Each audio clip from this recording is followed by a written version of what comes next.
ابھی 2 دن قبل بھی میرے پاس کچھ لوگ آئے یہاں قریب ایک جگہ سے، بڑے پریشان تھے کہ ہم ملنا چاہتے ہیں، بہت ضروری کام ہے۔ میں نے کہا تشریف لائیں۔ مغرب سے 10 منٹ پہلے پہنچے، میں پانی پلا رہا ہوں، پانی پینے کے لیے تیار ہیں۔ نہیں استاد جی بہت ضروری بات ہے، پہلے ہماری بات سنیں۔ میں نے کہا بھی کیا ہو گیا؟ ہمارے ساتھی گفتگو طے کرنے کے لیے گئے ہوئے ہیں اور ہمیں انہوں نے بھیجا کہ فوراً استاد جی کے پاس جاؤ اور جا کے بات طے کرو۔ میں نے کہا کیوں گئے ہیں؟ کہا جی اہل بدعت کے ساتھ مناظرہ ہے دعا بعد الجنازہ پہ۔ میں نے کہا دعا بعد الجنازہ پہ کیا کرنا ہے؟ جنازے کے بعد دعا مانگنی ہے کہ نہیں مانگنی؟ بعد الجنازہ پہ۔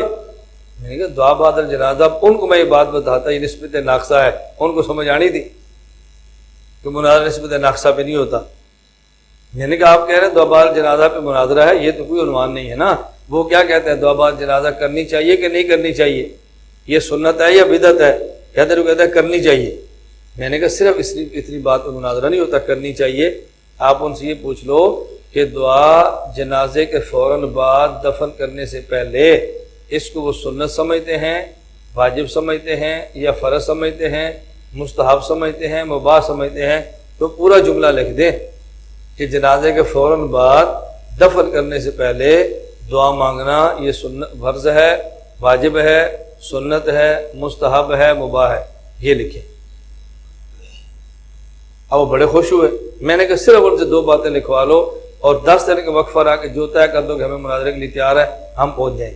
ایک کام تو یہ لکھو وہ چیلنج ہمیں کریں کہ ہم مناظرہ کرنا چاہتے ہیں۔ نمبر 2 وہ لکھ کر دیں کہ انتظامیہ سے منظوری ہم لیں گے، مناظرہ طے کر دیں۔ یہ 2 کام وہ کبھی نہیں کریں گے۔ حکم لکھیں اور نہ کرنے والوں پر حکم لگائیں، یہ بہت مشکل ہے۔ یہ ایسے کبھی نہیں کریں گے۔ کیوں؟ اگر یہ کر دیا تو فرقہ واریت کے الزام ان پر ہوگا، مناظرہ ہو یا نہ ہو پرچہ ہو سکتا ہے ان کے خلاف، مناظرہ ہو یا نہ ہو ان کے خلاف پرچہ، وہ یہ نہیں کریں گے۔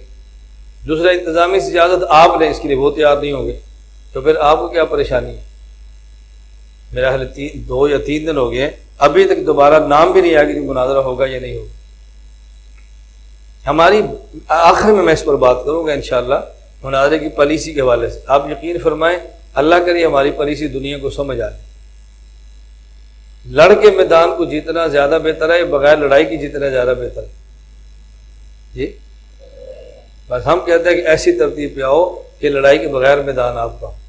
میں آگے جب آئیں گے اس گفتگو پہ تفصیل سے سمجھاؤں گا کہ مناظرہ آپ نے کرنا کیسے ہے اور بغیر مناظرے کے آپ نے دوڑانا کیسے ہے، وہ دونوں باتیں آئیں۔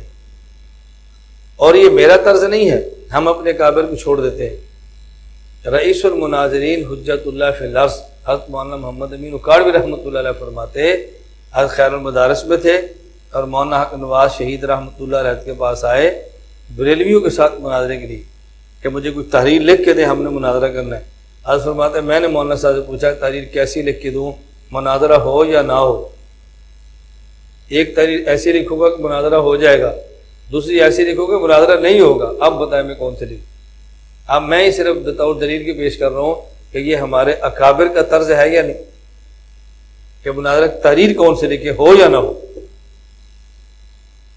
مناظرہ ہوتا ہے نسبت ناقصہ میں نہیں بلکہ نسبت تامہ خبریہ بین شیئین۔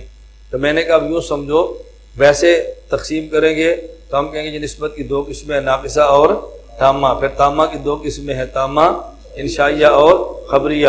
مناظرہ ہوتا ہے نسبت تامہ خبریہ بین شیئین میں۔ اور اگر یوں نہ ہو پھر یوں کہ نسبت کی 3 قسمیں ہیں، نمبر 1 نسبت ناقصہ، نمبر 2 نسبت انشائیہ، نمبر 3 تامہ خبریہ۔